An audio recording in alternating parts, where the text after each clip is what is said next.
Our next main stage speaker is Dr. Natasha Bagdasarian, who is the Chief Medical Executive for the state of Michigan and a member of Governor Whitmer's cabinet.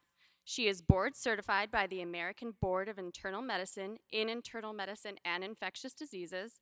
She is also a fellow of the Infectious Diseases Society of America and the American College of Physicians. Please join me in welcoming Dr. Bagdasarian, who will share about the important connection between climate and health.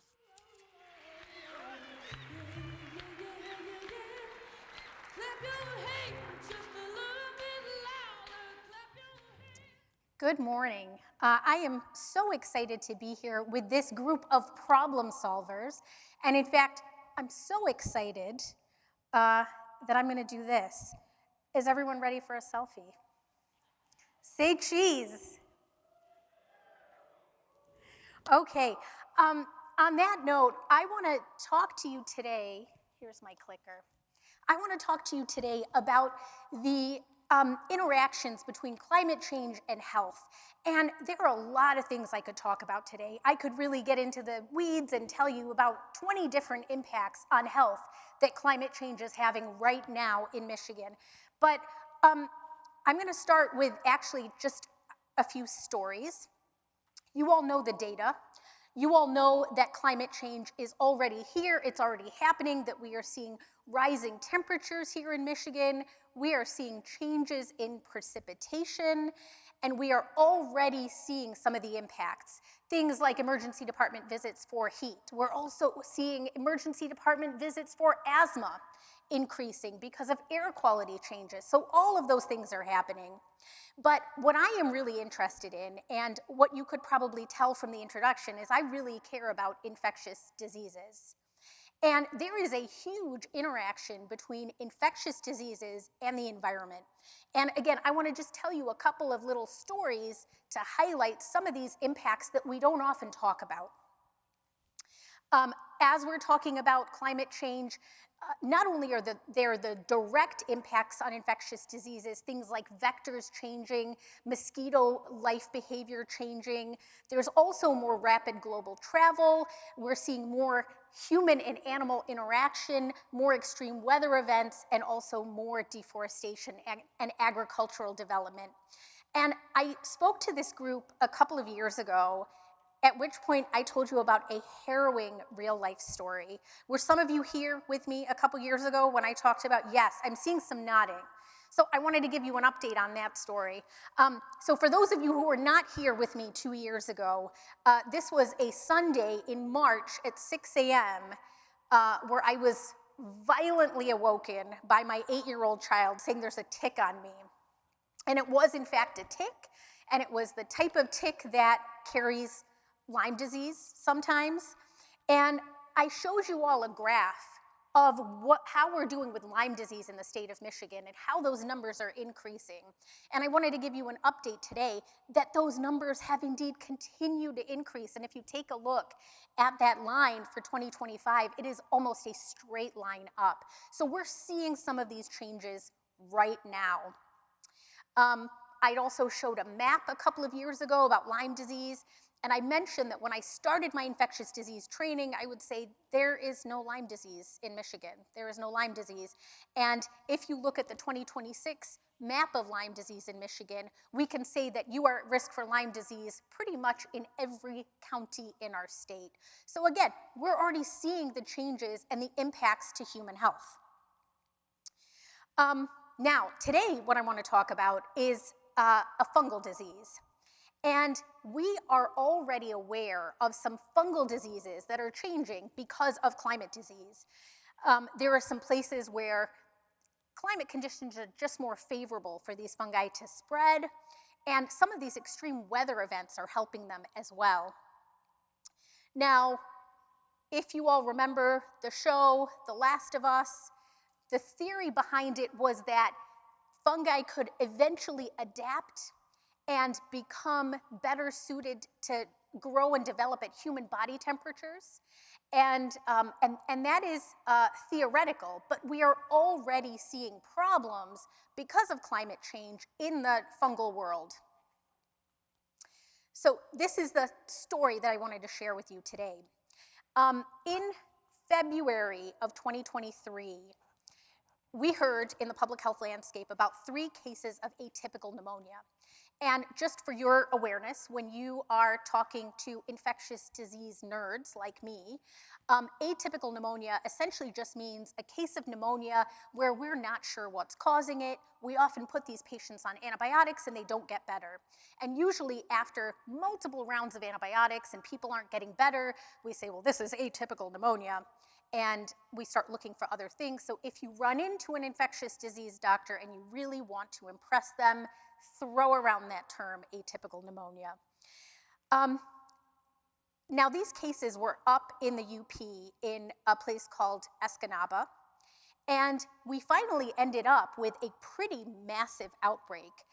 It hit the New York Times, as you can see, and the New York Times headline says 1 dead and nearly 100 sickened. It ended up being 162 people impacted in this outbreak. And the outbreak was caused by something called blastomyces. And blastomyces is a really interesting fungal agent. What it loves to do is it loves to live in leaf litter. So it loves to live in decaying matter, in moist soil, underneath that leaf litter. And you can see there's a map that shows you where the habitat is for blasto, and we are squarely in that region. And what happens is when you are out in wooded areas, walking in areas where there's decomposing material, you could be exposed to these fungal spores. You breathe them in, and then that organism can either settle and grow in your lungs and cause this atypical pneumonia, or it can enter in through the skin and cause skin ulcers. So symptoms when you end up with an atypical pneumonia from blastomyces, we call it blastomycosis. It causes fever, cough, night sweats, the whole shebang, and it's not an easy thing to get rid of. Treatment is usually with heavy-duty antifungals, really heavy, hard-hitting drugs for 6 to 12 months, and then follow-up. And it can be really difficult to diagnose. It's not something that we routinely test for. So this is one of those really weird organisms that is around but doesn't usually cause major problems. And this is what we call this an epi curve. This is what the epi curve looked like. So you can see that there actually had been cases before that weren't picked up on, cases going back to October of the previous year. And it really peaked in February. When we heard about it, there was a large number of cases, and we called in the CDC, we sent people from the state up to Escanaba. There was a whole investigation. And one of the things that we do with something like this, now this was the largest ever outbreak recorded of blasto. And so one of the things that we do is we go in and we try to see what's causing it, what's spreading it, how is this thing being passed around, what is the common exposure?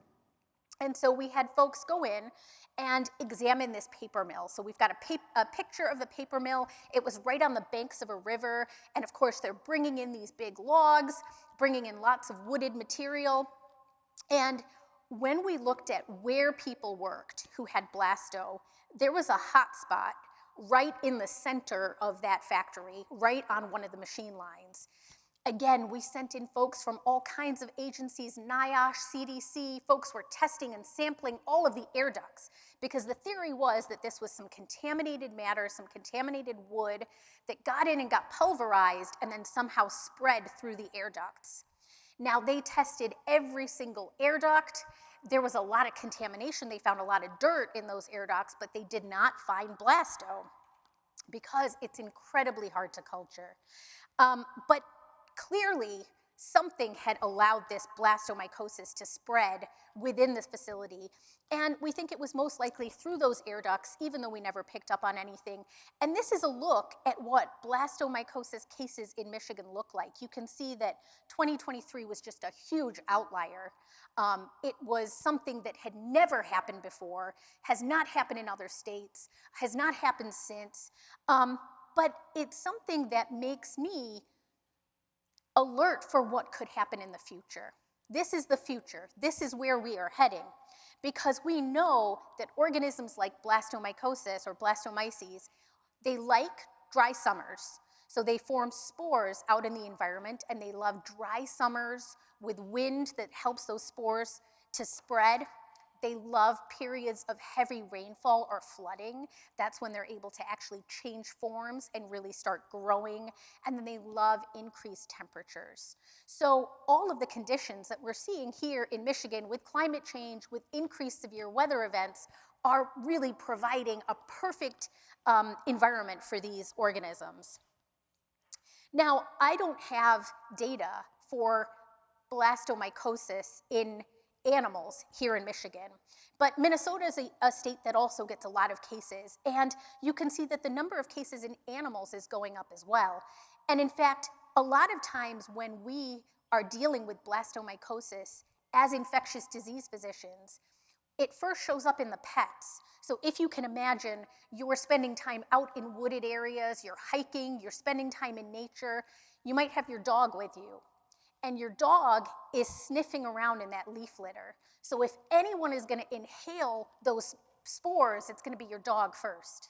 So a lot of times when we're talking to patients who we think might have a disease like blasto, we say, do you have any sick pets at home?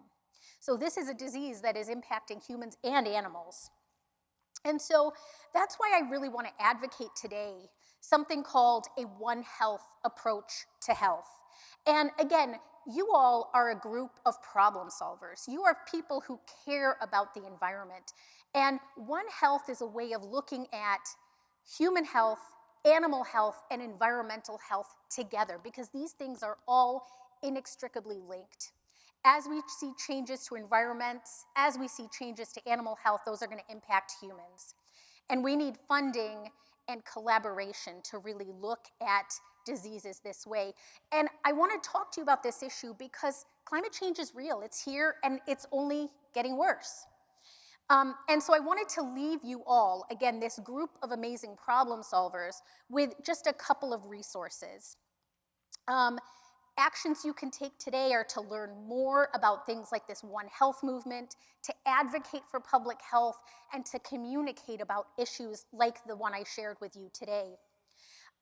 One resource that I want to share, I hope this QR code works, is we recently put out a legislative dashboard, and it looks at public health outcomes by Michigan House and Senate district. So if you are ever talking to a Michigan legislator, this is a really good resource, and you can show them why these issues are important to their constituents, why these issues are important in their district.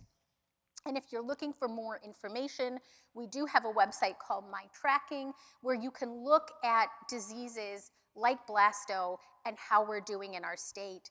But again, I just want to thank you for the work you're doing. This is an incredible group of people I know who is focused on change and how to address and tackle some of these problems.